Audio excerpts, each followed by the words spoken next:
বিলকিস আক্তার বগুড়া থেকে লিখেছেন, আমার প্রশ্ন হলো, ভুল উচ্চারণে তালাক দিলেও কি তালাক হয়? আমার স্বামী আমার সাথে ঝগড়া করে বলে তিলাক তিলাক তিলাক। এক হুজুর বলেছেন হয়ে গেছে, আরেক হুজুর বলেছেন হয় নাই। আমি ডক্টর সাইফুল্লাহ হুজুরের কাছে বিষয়টির সঠিক সমাধান চাই। মানে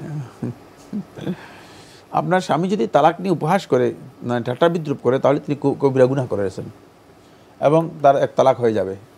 আর যদি উপহাস না করেন, এমনি মানে হয়তো কামকালি করে উদাসীনতার কারণে তিলাক তিলাক বলে থাকেন, তাহলে তালাক হয় নাই। জি, কিন্তু উপহাসকারী হয়ে থাকে তালাক নিয়ে, আল্লাহর বিধান নিয়ে, তাহলে তার এক তালাক হয়ে গেছে। এক তালাক হয়ে গেছে, এটা আমি ফতোয়া দিলাম, কিন্তু কোর্টে গেলে এটা 3 তালাক ফতোয়া দিয়ে দিত।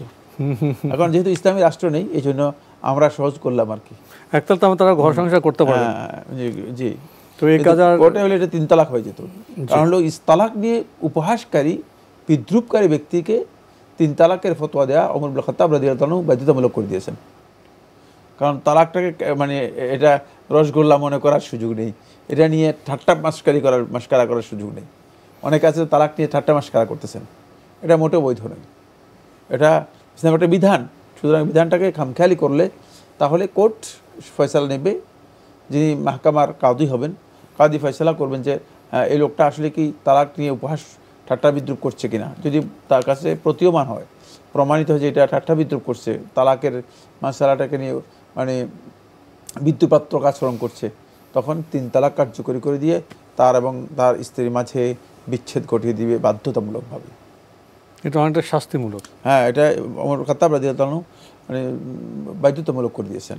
কিন্তু যদি সেটা মানে এরকম না হয়, পিতৃপাত্মক না হয়, এমনি অজ্ঞ লোক, জাহিল লোক, নির্বোধ, গাধা, বুঝের অভাব, অনেকে আছে না মানে তালাক সম্পর্কে জানেই না, তালাকের বিধান গ্রামগঞ্জে দেখা যায়, হঠাৎ করে রাগ করে, তাহলে তার এটা মার্জনীয়, এটা এক তালাক হিসেবে বিবেচিত হবে।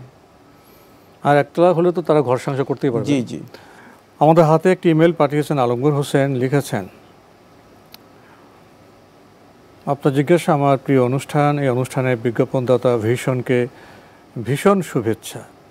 এনটিভি এগিয়ে যাক সেই দোয়া করি। আমার আজকে প্রশ্ন,